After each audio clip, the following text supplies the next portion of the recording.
جیسے چاند کا مسئلہ ہے نا، چاند کا مسئلہ سعودی عرب میں کچھ اور ہے، ہمارے یہاں ان کا سسٹم ہی الگ ہے، ہمارا سسٹم بھی الگ ہے، ہم اس سسٹم کو نہیں مانتے. لیکن سعودی عرب میں جب ہم جائیں گے تو وہاں کی گورنمنٹ ہمارے سسٹم کے حساب سے فیصلہ نہیں کرتی، وہ اخبل طریقے سے کرتی ہے. تو جیسے بھی کرتی ہے لیکن سعودی حکومت میں وہ کیا ہو جائے گا؟ نافذ. کیونکہ حکم حاکم جو ہے نا شریعت میں، اس کی ایک ویلیو ہے، ورنہ ہر آدمی اخبل طریقے سے ہی چلتا رہے گا تو یہ تو تباہی برباد ہو جائے گی نا. تو اس لیے وہاں ہم کہتے ہیں کہ جب گورنمنٹ نے ایک لا پاس کر دیا، فیصلہ کر دیا، تو جب گورنمنٹ کہے گی عید ہے تو عید ہے، جب کہے گی بقرہ عید ہے تو کیا ہے؟ بقرہ عید ہے. یہاں ہماری گورنمنٹ نے کیونکہ ہلال کمیٹی بنائی ہوئی ہے، اس کے اتھارٹی کا حق حاصل ہے، تو وہ جب فیصلہ کرے گی تو کیا ہوگا؟ ابھی دیکھو نا، 4-5 سال پہلے ہم نے بتا دیا تھا کہ 30 روزے مکمل ہوں گے. 5-6 سال پرانی بات ہے، بلکہ اس سے بھی زیادہ.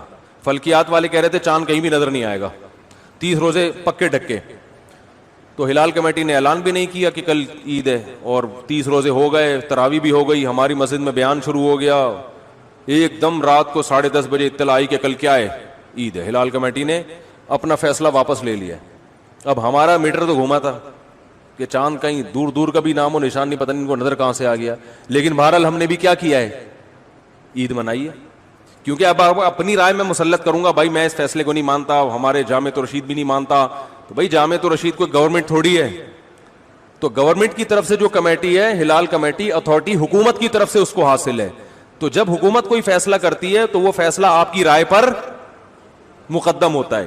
ہاں، جب تک 100% شریعت کے خلاف نہ چلے. وہ گورنمنٹ اگر یہ فیصلہ کر دے کہ اس دفعہ عید سرے سے ہوگی نہیں ٹھیک ہے نا، رمضان ہی چلتا رہے گا، یا 30 کے بعد 31 روزے بھی ہوں گے، تو یہ 100% کیا ہے؟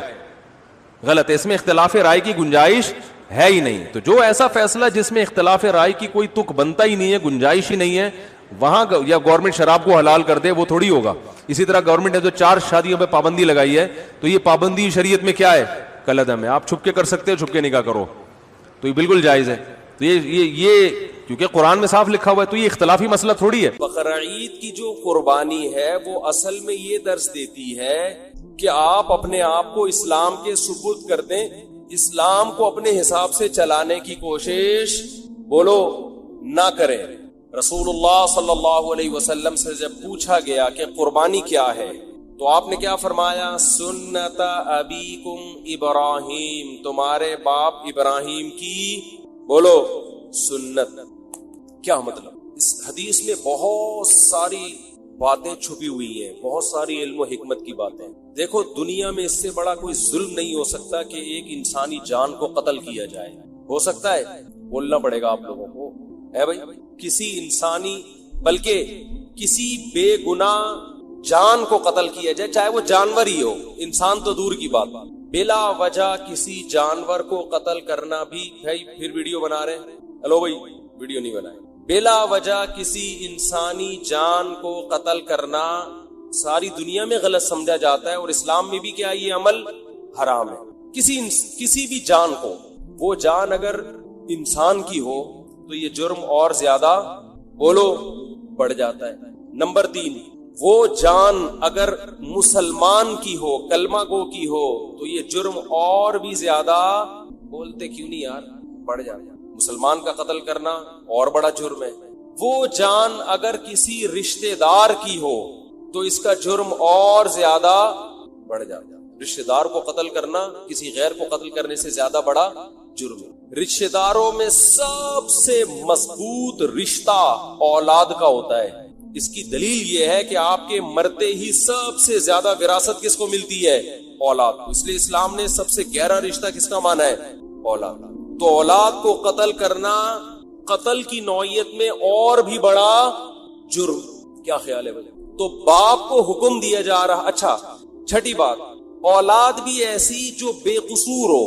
بعض دفعہ اولاد نے کچھ ایسے کام کیے ہوتے ہیں، آدمی غصے میں آ کے مار دیتا ہے اسے، وہ بھی غلط کرتا ہے، قتل تو پھر بھی جائز نہیں ہے. لیکن اولاد اگر کیا ہو، معصوم اور نیک، کوئی قصور نہیں ہے اس کا، اس کو قتل کرنا اور بھی بڑا جرم. پھر وہ اولاد اگر نابالغ ہو تو شریعت میں نابالغوں کے حقوق بالغوں سے زیادہ ہے. آج تو ان حقوق پر عمل نہیں ہوتا. یہ خوب مسئلہ سمجھ لیں, نابالغ بچے کا مال اس کی پرمیشن سے بھی آپ استعمال نہیں کر سکتے.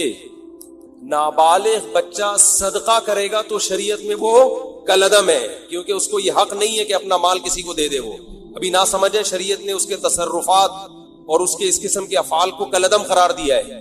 نابالغ بچہ آپ کو اپنا پلاٹ گفٹ کر دے, شریعت اس کو کالعدم مانتی ہے. کوئی وصیت کر دے, کالعدم. سمجھتے ہو, کیونکہ اس کے مال کی حفاظت اور اچھا, نابالغ بچے سے آپ کوئی کام بھی نہیں لے سکتے. یہ بہت اہم پوائنٹ کی بات ہے. لوگ خدمت لے رہے ہوتے ہیں نا, وہ بچہ کوئی جا بیٹا یہ لے کر آ, جا بیٹا پانی لے کر آ, جا بیٹا یہ لے کر آ. تو علماء نے یہ مسئلہ بیان کیا ہے کہ نابالغ بچے سے آپ کوئی کسی قسم کی خدمت نہیں لے سکتے. والدین خدمت لے سکتے ہیں, اسی طرح استاذ والدین کی پرمیشن سے اتنی خدمت لے سکتا ہے جس کا تعلق تربیت سے ہو.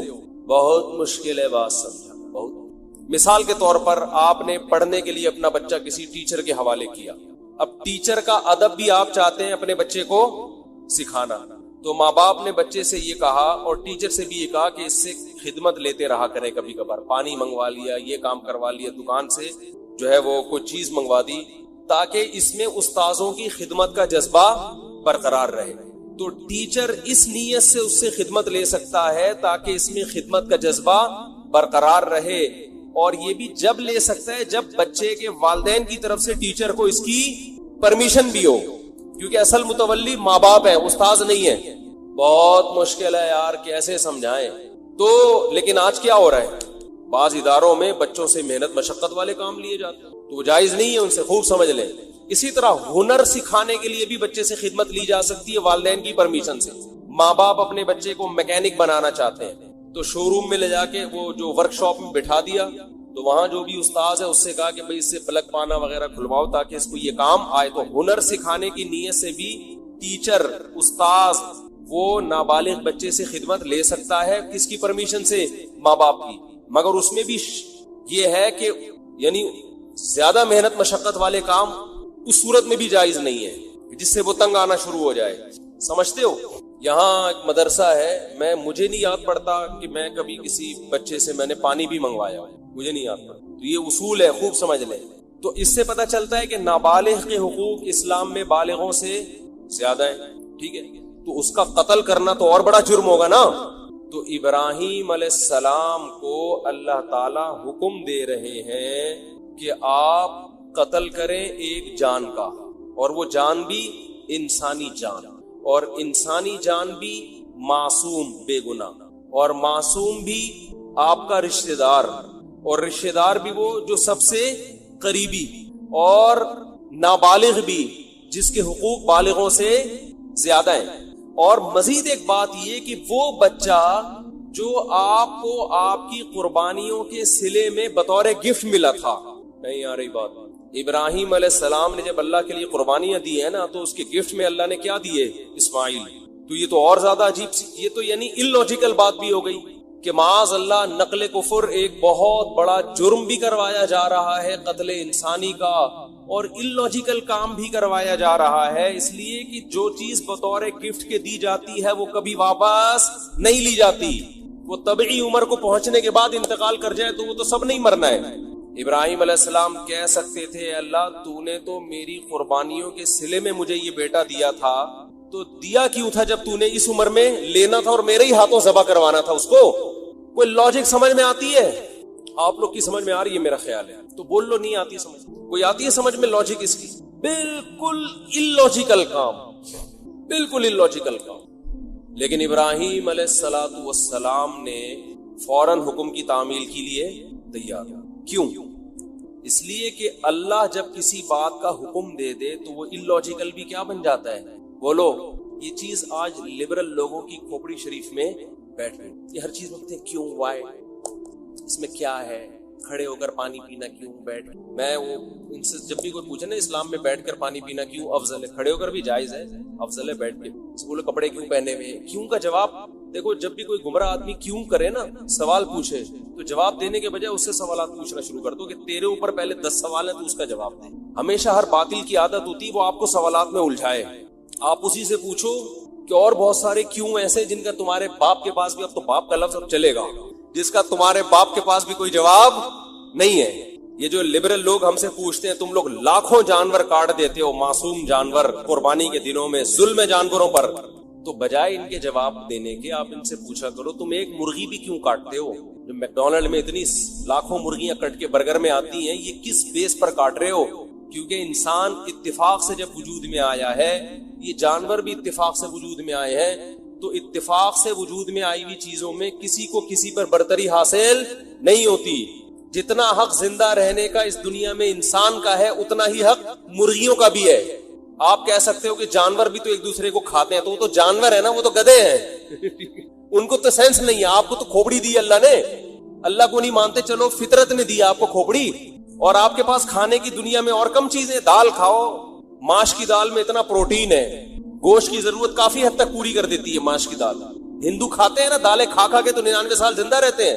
تو کوئی زندہ رہنے کے لیے گوشت کھانا ضروری نہیں ہے. اسلام نے جو ہمیں گوشت کھانے کا حکم دیا وہ تو اور بہت سارے, اس میں تو ابھینندن کی وجہ سے قائم ہے. یہ اس میں تو یہ کہا بھائی وہ آئے گا تو تم گوشت کھاؤ گے تو اوپر جا کے اس کو چائے پلا کے رخصت کرو گے. دالوں پہ یہ کام, جو دال پہ سیٹ ہو گیا, جو سبزی پہ سیٹ ہو گیا, وہ یہ کام 10-20 سال امریکہ نے افغانستان میں گھاس کھائی کہ نہیں کھائی؟ 20 سال امریکہ نے افغانستان میں کیا کھایا ہے؟ گھاس کھائی ہے. آگے سے افغان لڑے ہیں, تو اگر افغان سبزی خور ہوتے 20 سال لڑتے. کیا ہو گیا بھائی؟ 20 سال یہ دمبے کھا کے لڑے ہیں میرے بھائی, یہ سبزیوں پہ لڑائیاں نہیں ہوتی. تو گوشت کے تو سائیڈ افیکٹ ہیں کہ اس سے لڑتا ہے آدمی. تو لبرل لوگوں کو تو گوشت کی پیس, کیا ہے, لو پیس چاہتے ہیں نا دنیا میں, اور بھی 2-4 اس طرح کے الفاظ ہیں, پیس, لو, اور کیا ہے, خیر وہ سوچتے رہے بعد میں بیٹھے. تو یہ تو پیس فل دنیا چاہتے ہیں, اس میں تو گوشت ہونا ہی نہیں چاہیے. آپ کو تو چاہیے کہ آپ ہندوؤں کی طرح گائے, وہ تو ہندو صرف گائے کی خدمت کرتا ہے, آپ کو چاہیے آپ بھینس کی بھی کریں, بکری کی بھی کریں. تو ہم تو لاکھوں جانور کاٹتے ہیں, ہم پر اعتراض نہیں ہوتا, کیونکہ ہم کس کے حکم پہ کاٹتے ہیں؟ وہ تو اگر اولاد کو کاٹنے کا حکم دیتا اس کو کاٹ دیتے بھائی, جیسے ابراہیم علیہ السلام نے کہا کاٹ دو بس. جب illogical کام اللہ نے کہہ دیا تو وہ illogical رہا نہیں ہے, وہ لاجیکل, سراپا لاجک سے بھرا ہوا کام ہے. وہ خدا ہے بھائی, ہم تو خدا کے غلام ہیں, ہمیں پیدا. اگر اللہ ابراہیم علیہ السلام کو حکم دیتا اسماعیل کو کاٹو, وہ نہیں کاٹتے. اللہ ویسے ہی بھی تو اٹھا سکتا تھا نا. کتنوں کے بچے 7-8 سال کی عمر میں ٹرک کے نیچے آ کے ہلاک ہو جاتے ہیں, وباؤں سے مر جاتے ہیں. تو وہ تو اللہ کو ویسے بھی حق حاصل ہے کہ, تبھی تو اللہ قرآن میں کہتے ہیں کہ تم اللہ کی راہ میں صدقہ خیرات کرو. انسان کہتے ہیں اللہ میں خیرات کروں گا میں تو غریب ہو جاؤں گا. تو قرآن بار بار کیا کہتا ہے؟ یبسط الرزق لمن یشاء ویقدر, جس کے لیے میں چاہتا ہوں رزق کے دروازے کھول دیتا ہوں, جس کے لیے میں چاہتا ہوں تنگ کر دیتا ہوں. تو یہ تو میرے ہاتھ میں ہے, میں تمہیں ویسے بھی غریب کر سکتا ہوں, صدقہ دو. اگر اس سے غریب ہو بھی گئے ثواب تو ملے گا نا. اول تو ہوگے نہیں, اللہ دے گا مال تمہیں. تو ہمارے پاس تو دلیل ہے ہمارے رب کی طرف سے, اس نے ہمیں حکم دیا بقرعید کے 3 دنوں میں اپنے حبیب سے کہلوا دیا صلی اللہ علیہ وسلم, اللہ کو جانور کا خون بہانے سے زیادہ کوئی عمل محبوب, بولو نا بھائی, نہیں ہے. تو ہمارے پاس تو دلیل ہے کہ ابراہیم کو اللہ نے حکم دیا اپنے بیٹے کو ذبح کرو. اولاد کا ذبح کرنا illogical کام, کسی انسان کو کاٹنا illogical, لیکن اللہ کے کہنے سے کیا بن گیا؟ لاجک سے بھرا ہوا. اب اس پہ اعتراض کرنا illogical ہے. تو وہ خدا اگر ہمیں دمبے کاٹنے کا حکم دے اور اس میں انسانوں کا فائدہ بھی ہو, خود ان جانوروں کا بھی فائدہ ہے, خود ان جانوروں کا. اگر یہ جانور نہ کٹیں تو یہ تو بڑھاپے میں ان کو کون پوچھے گا؟ آپ انڈیا میں گایوں کی حالت دیکھو, بوڑھی گایوں کی, جن کو ماں جب بنایا ہے تو ماں جیسا بڑھاپے میں سلوک تو کرو ان کے ساتھ. کوئی پوچھنے والا نہیں ہوتا ان جانوروں کا. ان جانوروں کا جوانی میں کٹ جانا ان کے لیے بھی فائدہ مند اور انسانوں کے لیے بھی فائدہ مند ہے. اور اللہ کہتے ہیں سخرھا لکم, ان جانوروں کو اللہ نے کس کے لیے بنایا؟ ہمارے لیے. تو جو مذہب کو نہیں مانتے ان سے سوال ہے کہ تو ایک مرغی بھی کس بیس پہ کاٹتا ہے؟ اے بھائی تم شکار کس بیس پہ کرتے ہو؟ یہ جانوروں کو بھی زندہ رہنے کا اتنا حق ہے جتنا انسانوں کو ہے. تو ان سے سوال کیا کریں ان کے بجائے ان کا جواب دینے کے.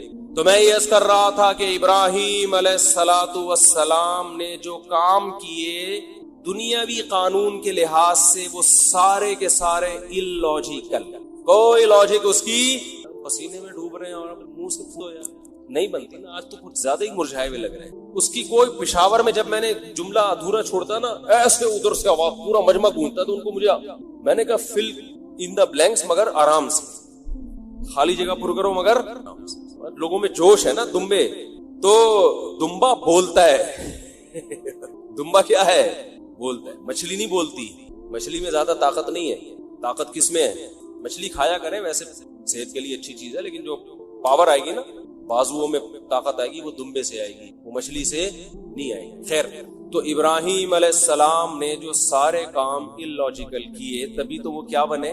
دیکھو اس کا یہ مطلب نہیں ہے کہ ہر اللاجیکل کام آپ کرنا شروع کر دو.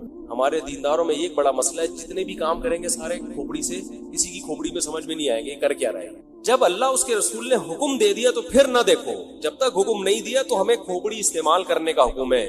کوئی بھی اللاجیکل کام کرنے کی ہمیں اجازت نہیں ہے. دکان کو بند کیا, آیت الکرسی پڑھ کے پھونک مار کے آگے کے ڈاکوؤں سے حفاظت رہے گی, تالا نہیں لگایا, تو یہ لاجیکل ہے یا اللاجیکل ہے؟ اسلام نے حکم دیا بھائی پہرے رکھو, تالے لگاؤ, حفاظت کرو. نبی نے حکم دیا رات کو چراغ کو جلتا ہوا مت چھوڑو. فَإِنَّ الْفُوَيْسِقَةَ تَضْرِبُ النَّارَ عَلَىٰ أَهْلِهَا. چوہا بعض دفعہ چراغ کو الٹ کے آگ لگا دیتا ہے. اتنی احتیاط کا حکم دیا ہے. تو رات کو آگ کو جلتا ہوا چھوڑنا اللاجیکل کام ہے. اس کی کوئی نہ ضرورت ہے اور یہ حادثے کا ذریعہ ہے.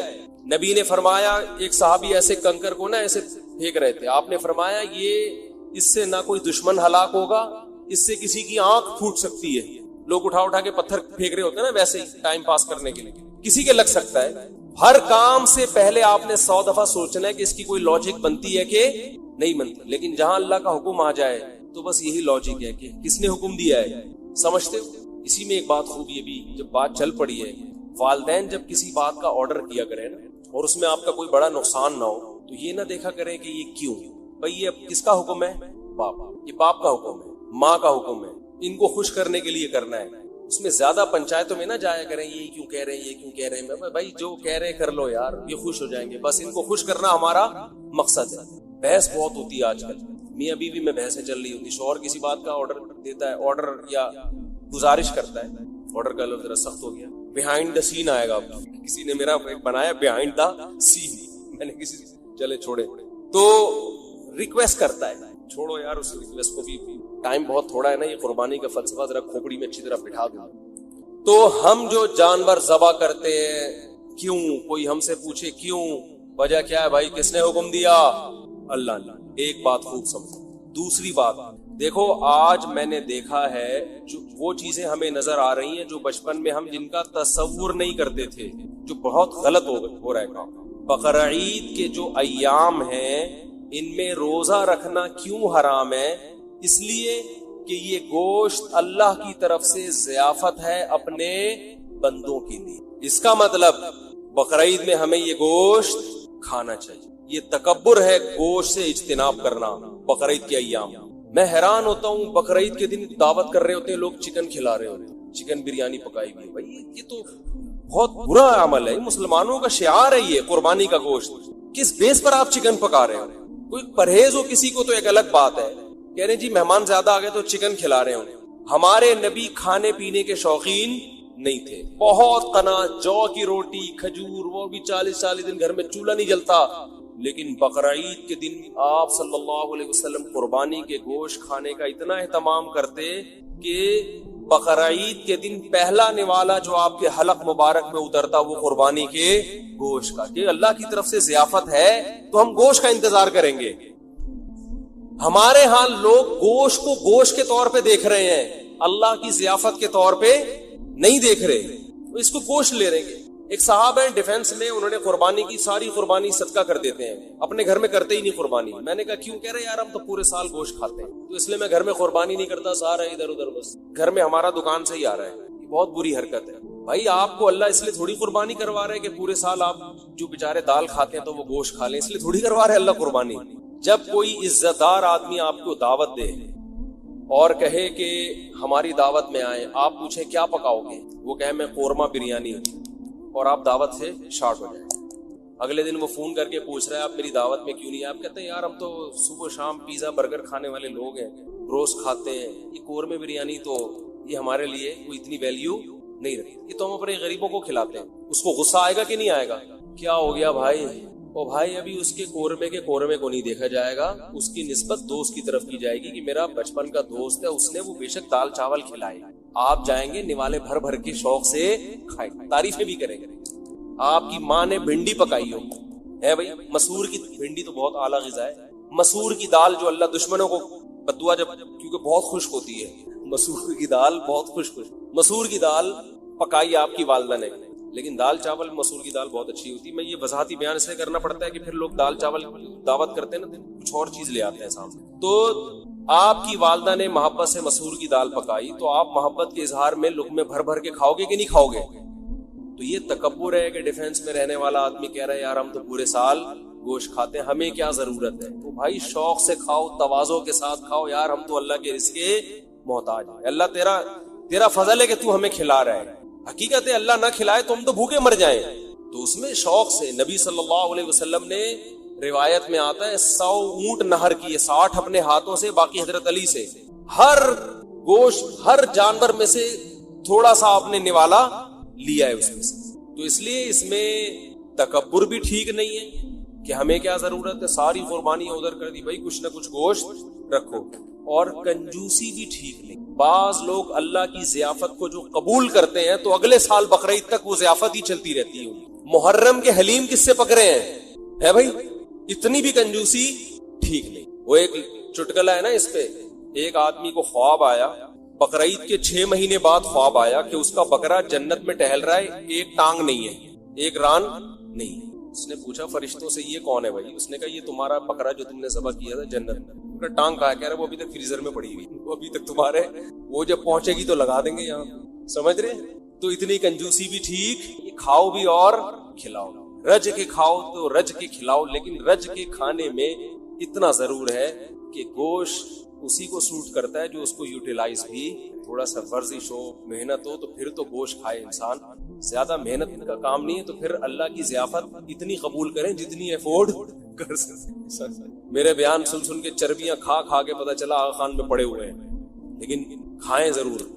اور ایک اہم بات یہ بھی کہ جو غریب آدمی ہے جسے پورا سال گوشت کھانے کو نہیں ملتا, وہ اگر قربانی کرتا ہے تو فقہا کہتے ہیں اس کے لیے اسٹور کرنا یہ صدقہ کرنے سے زیادہ بہتر ہے. سمجھتے ہو ایسے غریب بھی ہیں جو بیچارے پورے سال گوشت نہیں ملتا, ان کے بچے ہیں, فیملی ہے, تو اس کے لیے اسٹور کرنا یہ صدقہ کرنے سے زیادہ بہتر ہے, کیونکہ اپنے بچوں کا حق دوسرے کے بچوں سے پہلے. تو بعض غریب بھی سخاوت دکھاتے ہیں, ان کے بچے بلک رہے ہوتے ہیں, ابا اتنے عرصے کے بعد بکرا دیکھنے کو ملا ہے, اتنا گوشت دیکھنے کو ملا ہے, امیدیں تھی کباب کوفتے بنا کے پھوڑتے, ابا نے سخاوت میں آ کر سارا خالو کو دے دیا, ماموں کو دے دیا. تو فقہا نے مسئلہ بیان کیا ہے کہ بھئی اگر کوئی آدمی غریب ہے, اس کے خاندان بڑا ہے, پورا گوشت اسٹور کر, بچوں کا حق پہلے, بچوں کو پہلے فوکس کر, بیوی بچوں کو. سمجھتے ہو کہ نہیں سمجھتے؟ تو وہ پھر اس پہ آپ طنز نہ کریں کہ 6 مہینے بعد حلیم کیوں پکڑا ہے, بھائی اس کا مسئلہ ہے, وہ اللہ نے اس کو,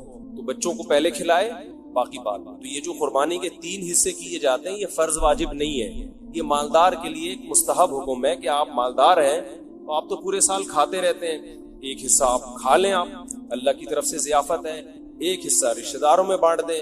اگر رشتہ دار مالدار ہیں تو پھر ان کو بھی بانٹنے کی ضرورت نہیں ہے, 1/3 آپ کیا کر دیں غریبوں کے لیے. قرآن کہہ رہے فَكُلُوا مِنْهَا وَأَطْعِمُوا الْقَانِعَ وَالْمُعْتَرَّ, قناعت والے کو بھی اور جو دیکھنے سے مسکین لگ رہا ہو, یعنی اتنا مسکین ہو کہ اس کی غربت کے آثار اس کے چہرے پہ ظاہر ہو جائیں, صحت سے پتہ چل رہا ہے کہ بیچارے کو گوشت کھانے کو نہیں ملا.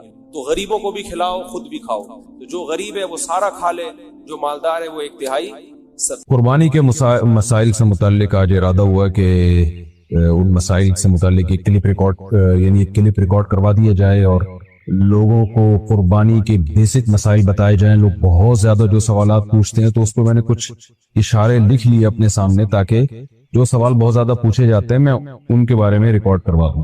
تو میں انشاءاللہ یہ جو قربانی ہے اس کے بالکل شروع سے لے کے آخر تک ترتیب سے کوشش کرتا ہوں کہ مسائل بیان کروں, اور جو مسائل بہت زیادہ پوچھے جاتے ہیں اللہ تعالیٰ سے دعا ہے کہ وہ سارے آ جائیں. تو پہلا سب سے بڑا مسئلہ یہ ہے کہ قربانی واجب کس پر ہے. قربانی واجب کس پر ہے؟ لمسم عوام کی سہولت کے لیے ایک نصاب بیان کرتا ہوں جو علماء بتاتے ہیں کہ 52.5 تولہ چاندی دیکھ لیے گا نیٹ پر، تو اتنی مالیت کا کسی کے پاس سونا ہو یا چاندی ہو یا تجارتی مال ہو، تجارتی مال کہتے ہیں وہ سامان جو بیچنے کے لیے آپ نے خریدا ہے، یا کیش رقم ہو، یا یہ کہ ضرورت سے زائد سامان، ضرورت سے زائد سامان کہتے ہیں وہ سامان جو پورے سال بھی استعمال نہ ہوتا ہو، تو ایسی کوئی چیز اگر آپ کے پاس اتنی مالیت کی پڑی ہوئی ہے، یا ایک نہیں 2-4 چیزیں مل کے اتنی مالیت کو پہنچ جاتی ہیں، یعنی خلاصہ یہ نکلا کہ آپ کے جو استعمال میں آنے والی چیزوں کے علاوہ آپ کے پاس اتنی مالیت کی مال موجود ہے، اور ضروری خرچے اس میں سے نکال دیں، قرضے نکال دیں، وہ سب نکال کے بھی اتنے پیسے آپ کے پاس بچتے ہیں 50, 55, 60 ہزار تک، تو پھر آپ پر قربانی واجب ہے۔ یہ بہت مختصر بتا رہا ہوں کیونکہ اگر میں اس کی نصاب کی ڈیٹیل میں گیا تو پورا کلپ اسی میں نکل جائے گا، تو لمسم ایک بتا رہا ہوں آپ کو کہ اتنا اماؤنٹ کسی کے پاس ہو تو اس پر قربانی واجب ہے۔ پھر بھی سمجھ میں نہ آئے تو اس بارے میں میرے دوسرے کلپ یوٹیوب پہ آپ کو مل جائیں گے، یا دوسرے علماء سے آپ تفصیل پوچھ لیں، وہ انشاءاللہ آپ کو ڈیٹیل بتا دیں گے، کیونکہ نصاب میں اگر میں زیادہ ڈیٹیل میں گیا تو بہت ہی لمبی بات ہو جائے گی پھر، تو اس پر قربانی واجب ہے۔ بڑا مسئلہ یہاں پر ایک یہ اٹھایا جاتا ہے کہ کیا گھر کا سربراہ اگر قربانی کر لے تو سب کی طرف سے کافی ہو جائے گی، یا جو بھی صاحب نصاب ہے جس میں بھی استطاعت ہے اس پر الگ سے قربانی واجب ہے؟ اس میں فقہا کا اختلاف ہے۔ بعض علماء کی رائے یہ ہے کہ ایک آدمی اگر گھر کی طرف سے قربانی کر لے تو سارے اہل خانہ کی طرف سے کافی ہو جاتی ہے، اور اس کے بارے میں بعض تابعین سے آثار منقول ہیں، مصنف ابن ابی شیبہ کی روایات ہیں، لیکن ہماری رائے یہ ہے، اور بر صغیر کے علماء کی رائے یہ ہے، اور امام ابو حنیفہ رحمہ اللہ تعالیٰ کی بھی رائے یہی ہے کہ ہر شخص پر الگ سے قربانی واجب ہے اگر وہ صاحب نصاب، اور اس کی 2 دلیلیں بہت مضبوط ہیں۔ سب سے مضبوط دلیل رسول اللہ صلی اللہ علیہ وسلم کی حدیث ہے، من وجد سعة لأن يضحي فلم يضحي فلا يقربن مصلانا۔ آپ صلی اللہ علیہ وسلم نے فرمایا جس کے پاس قربانی کی طاقت تھی اور اس نے قربانی نہیں کی تو وہ ہماری عیدگاہ کے قریب بھی نہ پہنچے۔ اس سے پتہ چلتا ہے کہ جس کے پاس بھی طاقت ہے، تو اس میں یہ نہیں ہے کہ گھر کا سربراہ سب کی طرف سے کرے گا، تو یہ جو ہے ایسا نہیں ہے، بلکہ صاف الفاظ ہیں حدیث کے کہ جس کے پاس بھی استطاعت ہے تو وہ اس پر قربانی اس کو کرنی پڑے گی۔ اور دوسری دلیل یہ ہے کہ عبادات میں کہیں بھی ایسا نہیں ہوتا کہ ایک کی عبادت دوسرے کی طرف سے کافی ہو جائے، تو اس پر قیاس کا تقاضا بھی یہی ہے کہ جب اسلام میں کوئی بھی ایک عبادت دوسرے کی طرف سے کافی نہیں ہوتی تو یہ کیسے ممکن ہے کہ قربانی جو مستقل سنت ابراہیمی ہے وہ ایک کرے اور دوسری کی طرف سے بھی وہ خود بخود ادا ہو جائے؟ تو یہ اس کا بھی تقاضا ہے۔ بعض حضرات یہ دلیل دیتے ہیں کہ حضرت ابو بکر اور عمر رضی اللہ عنہما قربانی نہیں کرتے تھے۔ اچھا سوری، یہ دوسرے مسئلے کی دلیل ہے۔ تو پہلا تو یہ ہو گیا کہ قربانی ہر صاحب استطاعت پر لازم ہے۔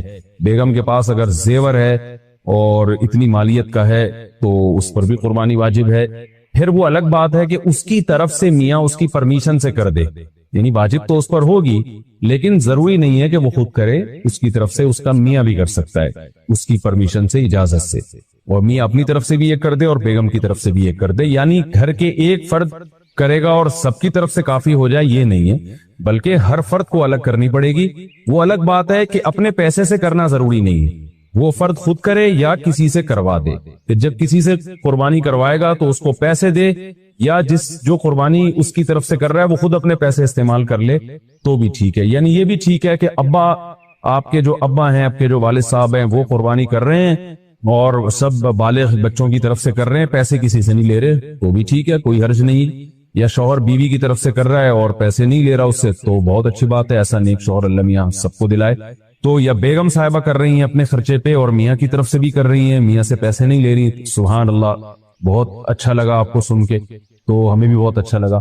تو یعنی پیسوں کا ہر ایک کا ڈالنا ضروری نہیں۔ اچھا یہ بھی ایک مسئلہ ہوتا ہے کہ بڑا بھائی کر رہا ہے سب کی طرف سے اور سب سے آدھے آدھے پیسے لے رہا ہے قربانی کے، وہ یا تھوڑے تھوڑے پیسے لے رہا ہے، باقی پیسے اپنی جیب سے ڈال رہا ہے تو بھی ٹھیک ہے۔ یعنی جس کی طرف سے قربانی ہو رہی ہے اس کے لیے خود سے پیسے یعنی خرچ کرنا ضروری نہیں ہے، اس کی طرف سے اگر کوئی اور خرچ کر دیتا ہے تو بھی ٹھیک ہے، چاہے پورے پیسے خرچ کرے یا آدھے پیسے خرچ کرے۔ قرضہ لے کے بھی قربانی کی جا سکتی ہے، آپ کے پاس اگر پیسے نہیں ہیں تو آپ قرضہ لے کے کر سکتے ہیں، اگر آپ کو یقین ہے کہ میں یہ قرضہ بعد میں لوٹا سکتا ہوں۔ البتہ قرضہ کھا کے قربانی ٹھیک نہیں ہے کہ آپ نے کسی کا قرضہ دینا ہے، وہ مانگ رہا ہے، دروازے پہ کھڑا ہوا ہے، وہ دے نہیں رہے اور آپ اس کے پیسوں سے بکرے کاٹ رہے ہیں، آپ یہ ٹھیک نہیں ہے، یہ آخرت کے لیے بھی نقصان دہ ہے اور وہ بکرے کے لیے تو نقصان دہ بہرحال ہے ہی ہے۔ تو ایک مسئلہ تو یہ ہو گیا. دوسرا مسئلہ یہ ہے کہ قربانی کیا واجب ہے یا سنت ہے. تو اس بارے میں بھی دونوں رائے ملتی ہیں علماء کی. جو علماء کہتے ہیں سنت ہے وہ بھی عام سنت نہیں مانتے بلکہ سنت مؤکدہ. سنت مؤکدہ کا مطلب جو نہیں کرے گا قابل ملامت ہوگا. اور امام ابو حنیفہ رحمہ اللہ تعالیٰ کی رائے کے مطابق یہ واجب ہے. اور اس کی دلیل وہی ہے کہ پہلی بات تو یہ کہ عبادت ہے اور عبادت میں احتیاط کے پہلو کو ترجیح دی جاتی ہے.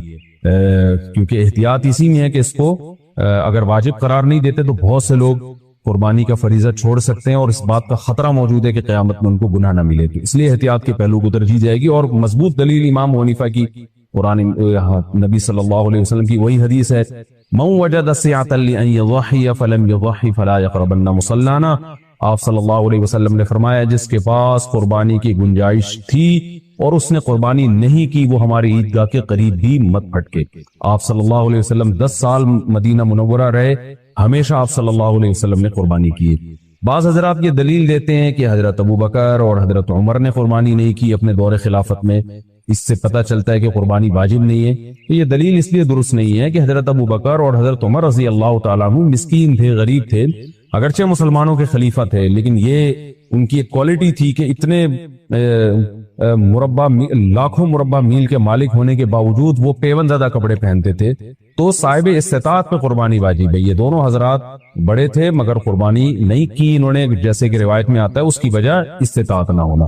تو استطاعت اگر نہیں ہے تو پھر قربانی لازم نہیں ہے. بلکہ اگر آپ قرضہ لے کے قربانی کرو گے اور خطرہ ہے کہ میں قرضہ ادا نہیں کر سکتا تو پھر تو جائز ہی نہیں ہے آپ کے لیے, کیونکہ دوسروں کا حق دبا کے آپ کے لیے عبادت کو کی بجاوری یہ ٹھیک نہیں. اس کی فضیلت کیا ہے قربانی کی؟ رسول اللہ صلی اللہ علیہ وسلم نے ارشاد فرمایا بقرعید کے دنوں میں یو ایام نہر میں اللہ کو جانور کا خون بہانے سے زیادہ کوئی عمل محبوب نہیں ہے اور ہر بال کے بدلے میں اللہ نیکی عطا فرماتے ہیں. یہ قربانی کی بہت بڑی فضیلت ہے اور اس کی فضیلت آپ علماء سے بیانات میں سنتے ہیں. میں بھی چونکہ بہت مختصر جلدی بات کر رہا ہوں تاکہ میں پورے موضوع کو جلدی سے سمیٹ لوں. گائے کاٹنی کیسے؟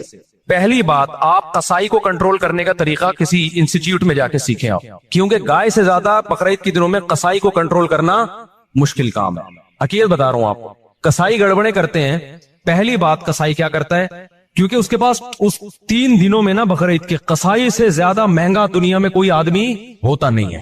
3 دنوں سے پہلے بچڑا جو مہنگا تھا نا, اب بچڑے اس کی ساری قیمت کدھر چلی جاتی ہے؟ قصائیوں کی طرف. اب قصائی کی ویلیو ہے تو قصائی پکڑائی میں نہیں آتے, ان کو ہوتی ہے جلدی. آپ لائے, پہلی گڑبڑ قصائی یہ کرتا ہے کہ جانور کو گرایا, منہ میں ہوتا ہے اس کا گٹکا, منہ میں ہوتا ہے پان, منہ ہلا ہی نہیں رہا ہوتا, تکبیر ہی نہیں پڑھ رہا ہوتا. وہ کیسے پڑے گا جب اتنا بڑا گٹکا منہ میں رکھ کے پیک کے ساتھ بیٹھا ہوا ہے؟ تو تکبیر نکلے گی تو گٹکا ضائع ہو جائے گا نا اس کا. نہیں آ رہی میرا خیال ہے بات سمجھنے. تو وہ چھری چلا رہا ہوتا ہے. ابے بھائی, تو آپ نے کیا کرنا ہے, قصائی سے بولیں جانور گرا دو, اس کی ٹانگیں قبلہ رخ کر دو. جانور کی قبلہ رخ ٹانگیں جب کریں گے تو جانور کا رخ قبلے کی طرف ہو جاتا ہے. سمجھتے ہیں نا لوگ کیا کرتے ہیں کہ وہ ٹانگیں ادھر ہیں, منہ بیچارے کا گھما رہے ہوتے ہیں اس طرف کو, ٹھیک ہے. تو وہ بھی جانور بزبان حال کہتا ہے بیل میں ہوں, حرکتیں تیری ہیں بیل جیسی. تو اس کو گرا کے آپ نے کیا کیا, اس کا رخ کہاں کر دیا؟ قبلے کی طرف. بلکہ اور آسان کر کے بتاتا ہوں, جو ذبح کرنے والا ہے نا اس کا رخ قبلے کی طرف ہونا چاہیے. سمجھتے ہیں بات کو؟ تو اس طرح سے جانور کو گرائیں کہ آپ کا رخ کہاں بن رہا ہو. تو پاکستان میں اس کا طریقہ یہ ہے کہ جانور کا جو سر ہے وہ ہو جنوب کی طرف. جانور کا سر کس کی طرف ہو؟ جنوب کی طرف. دم کا رخ کس طرف ہو؟ شمال کی طرف. اور ٹانگیں کس طرف ہو جانور کی؟ قبلے کی طرف. تو اس سے آپ کا ہاتھ بھی صحیح بیٹھے گا, آپ کا سینہ کس طرف ہو جائے گا؟ قبلے کی طرف ہو جائے گا. سمجھ رہے ہو؟ لیکن یہ اس جانور کے ساتھ جو آسانی سے اس کام کے لیے تیار ہو جائے. بعض دفعہ جانور اتنا خطرناک ہوتا ہے کہ اس کو گھمانے میں بہت ٹائم لگتا ہے, تو پھر قبلے کی طرف رخ کرنا کوئی ضروری عمل نہیں ہے. جیسے تیسے اس کو کاٹ کے جانور کو بھی تکلیف سے بچاؤ, خود بھی ٹینشن سے بچو, کیونکہ بعض دفعہ اتنی مشکل سے گرائے, قابو میں نہیں آ رہا, اس کو قبلہ رخ گھمانے کی جگہ نہیں مل رہی, اتنے چکر میں جانور ہی اٹھ کے اس نے آپ کو قبلے کی طرف لٹا دیا. سب لوگوں سب لیٹے ہوئے ہیں, ٹھیک ہے نا, ایسے بڑے واقعات ہوئے ہیں. تو کوئی تگڑا قسم کا جانور ہے, کنٹرول میں نہیں آ رہا, تو پھر تو جیسے تیسے ہو کر لو تاکہ جانور کو بھی تکلیف نہ ہو, آپ کو بھی نہ ہو. لیکن نارملی اگر آسانی سے پاسبل ہو تو آپ نے کیا کرنا ہے کہ یہ بھی کر سکتے ہیں کہ اس کا سر شمال کی طرف ہو اور دم جنوب کی طرف ہو, یہ بھی صحیح ہے. مطلب یہ کہ ایک رخ اس کا شمال کی طرف اور ایک جنوب کی طرف, تو پھر پاؤں کس کی طرف ہوں گے؟ قبلے کی طرف. پھر آپ جب ذبح کرو گے نا تو آپ کا رخ کس طرف ہوگا؟ قبلے کی طرف. تو قصائی سے آپ چھری لے لیں.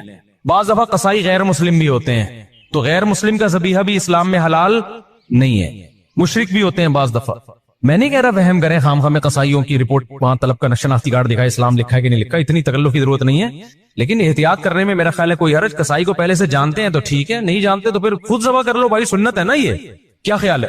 ہمارے نبی نے تو خود جانور ذبح کیا ہے, بیگم سے بھی ذبح کروا سکتے ہیں. تو اب آپ نے, میں بیگم سے اس لیے کہہ رہا ہوں کہ بعض لوگ سمجھتے ہیں کہ عورت ذبح نہیں کر سکتی, حرام ہو جاتا ہے, کوئی ایسا کچھ نہیں ہے, تو وہ بھی ذبح کر سکتی ہے. باقی زیادہ اس میں تفصیل میں نہیں جانا چاہتا. اب آپ نے کیا کیا کہ رخ آپ کا قبلے کی طرف ہے. قصائی سے صرف یہ پوچھ لے چھری رکھنی کہاں پر ہے, کیونکہ ہمارے ایک جاننے والے نے بکرا ذبح کیا, یہاں سے کاٹ دیا, اتنی لمبی گردن اس کی, تو اتنا بھی نہیں ہوتا بھائی, جہاں سے کاٹنا ہے وہاں سے کاٹو.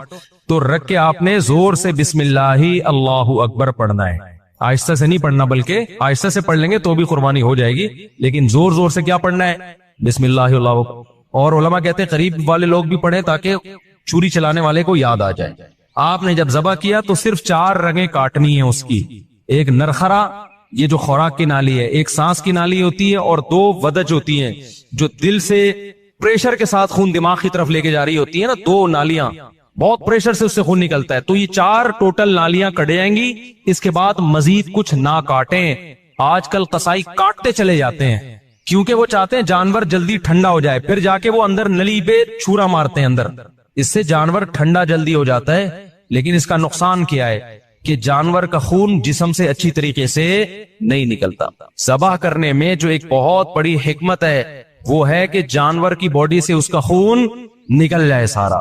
خون اچھی چیز نہیں ہے. اب گورے بھی اس بات کو مان رہے ہیں, وہ بھی ذبح کی طرف آ رہے ہیں کہ بلڈ نکلنا چاہیے, خون میں بیماریاں ہوتی ہیں, خون کوئی انسانوں کے کھانے کی چیز نہیں ہے. تو اب اگر یہ حرام مغز میں جب وہ مارتے ہیں نا چھورا, اس سے جانور کے اعصاب ٹھنڈے ہو جاتے ہیں, تو دماغ نے جو باڈی کو میسج بھیجا ہوا تھا کہ ایمرجنسی لگی ہوئی ہے, تڑپو, اور باڈی تڑپ رہی تھی, اور اس کی وجہ سے خون کیا ہو رہا تھا؟ بہت تیزی سے نکل رہا تھا. تو جب وہ اس کا سارا نروس سسٹم ہی خراب ہو گیا تو باڈی کے احساس ختم, باڈی تڑپنا ختم, اور بلڈ نکلنا ختم. تو قصائی لوگ یہ کام کرتے ہیں تاکہ جب گوشت کے اندر خون زیادہ رہے گا نا, عام دنوں میں اس لیے کرتے ہیں کہ گوشت میں خون رہے گا تو گوشت کا ویٹ زیادہ ہوتا ہے, تو اکنامیکلی ان کو وہ سستا پڑتا ہے. اس کے نقصان کیا ہوتا ہے؟ پبلک کو بیماریاں کھانے کو ملتی ہیں. عام گوشت جو مارکیٹ میں مل رہا ہے نا, اس میں کیا ہوتا ہے؟ بلڈ رہ جاتا ہے, صحیح طرح وہ ذبح نہیں کرتے, چھرا مار دیتے ہیں اندر, جانور ٹھنڈا ہو گیا, گوشت میں بیماریاں رہ جاتی ہیں خون کی وجہ سے, وہ نقصان ہے. اور بقرعید میں کیا کرتے ہیں؟ بقرعید میں ان کو جلدی ہوتی ہے. یہ اکنامیکلی ان کو نقصان ہوتا ہے کہ اگر ہم نے جانور کے ٹھنڈا ہونے کا انتظار کیا تو اتنی دیر میں ہم 10 بچڑے اور گرا سکتے تھے. ہمیں وسیم کے یہاں بھی جانا ہے, غفار کے یہاں بھی جانا ہے, ستار کے یہاں بھی جانا ہے, سارا یہ تھوڑی کہ ہم اس کے ٹھنڈا ہونے کا انتظار کریں گے. تو لہذا وہ فوراً کیا کرتے ہیں؟ اندر چاقو مار دیتے, چورا گھوم دیتے ہیں تاکہ ٹھنڈا ہو جائے جلدی. تو آپ نے پہلے ٹریننگ کرنی ہے قصائی کو کنٹرول کرنے کی, کیونکہ لوگوں نے یہ میرے بیانات بھی قصائیوں کو سنا ہے کہ ابے 4 رگے کاٹ کے آرام سے کھڑا ہو جا, 2 منٹ اس کا خون نکلنے دے آرام سے, جب نکل جائے گا خون پھر کھال اتارنا شروع کر دو, اس کی اپنی طبعی موت اس کو مرنے دو, ذبح ہونے دو. لیکن قصائی کو پتا ہے کہ بھائی اگر یہ تو میں تو دیر ہو جائے گی مجھے, تو آپ اس کو بیان سنائیں, سمجھائیں, قصائی باز نہیں آتا.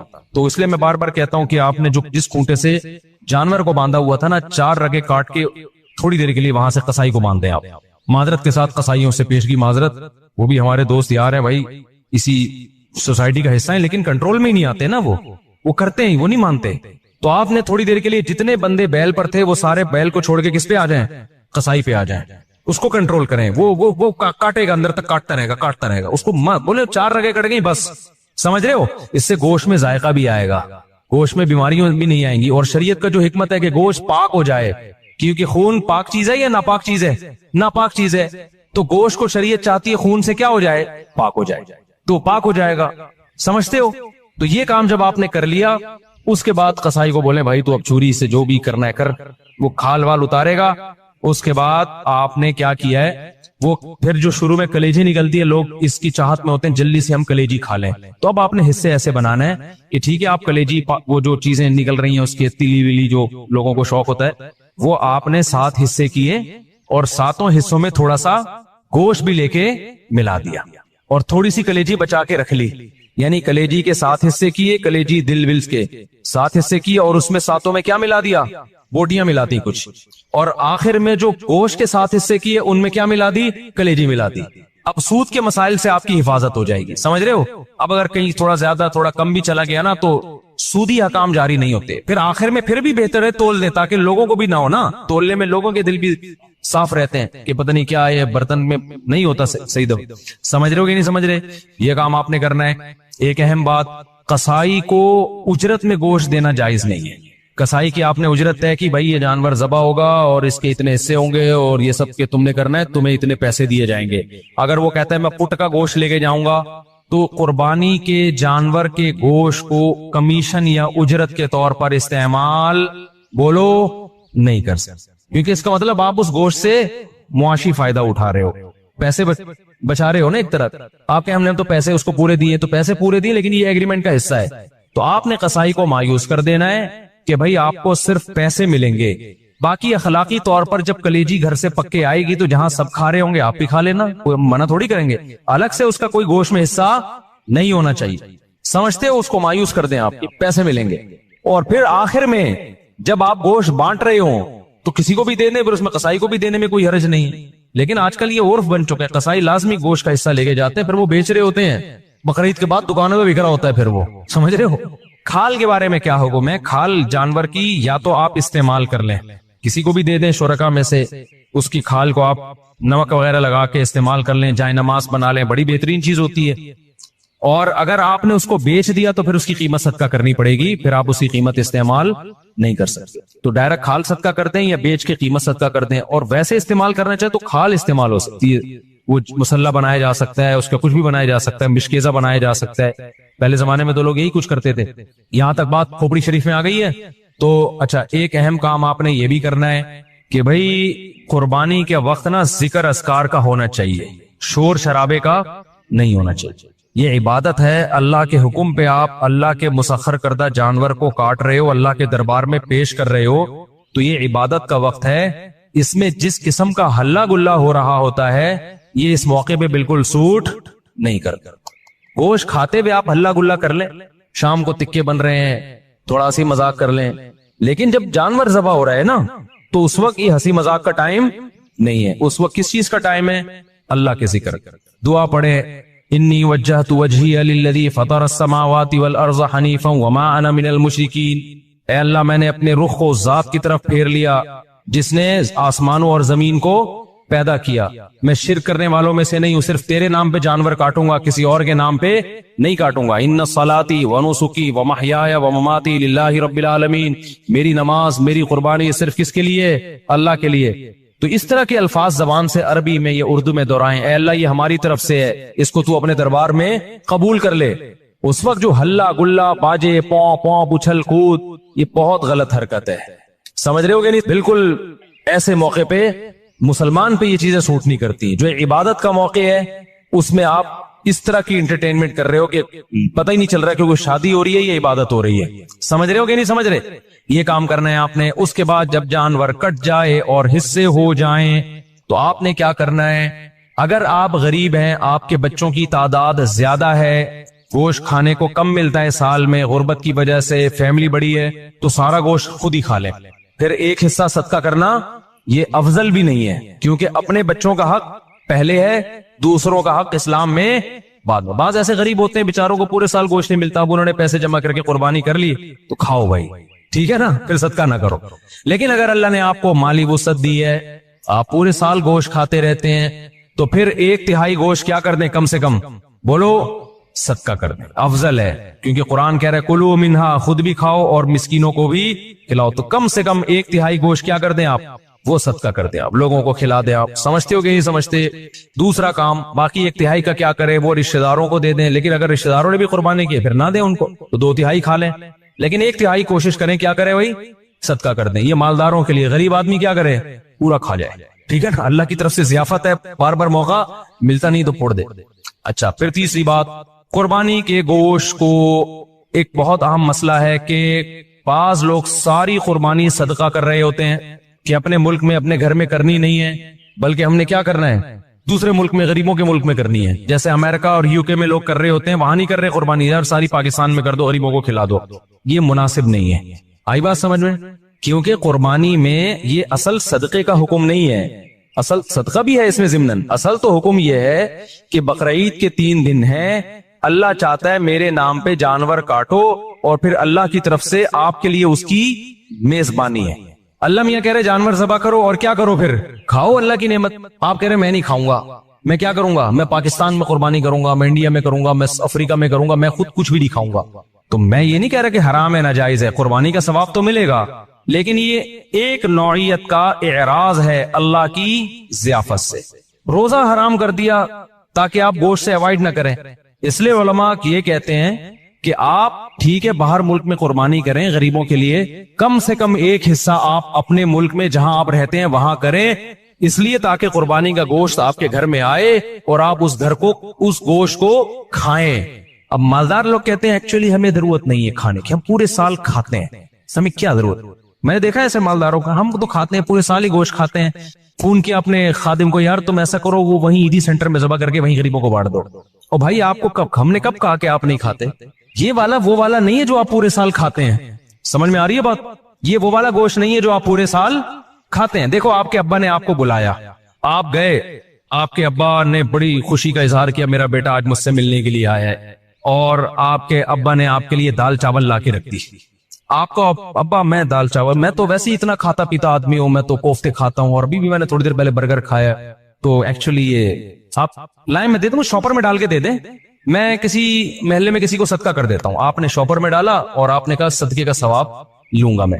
ابا کو غصہ آئے گا کہ نہیں آئے گا؟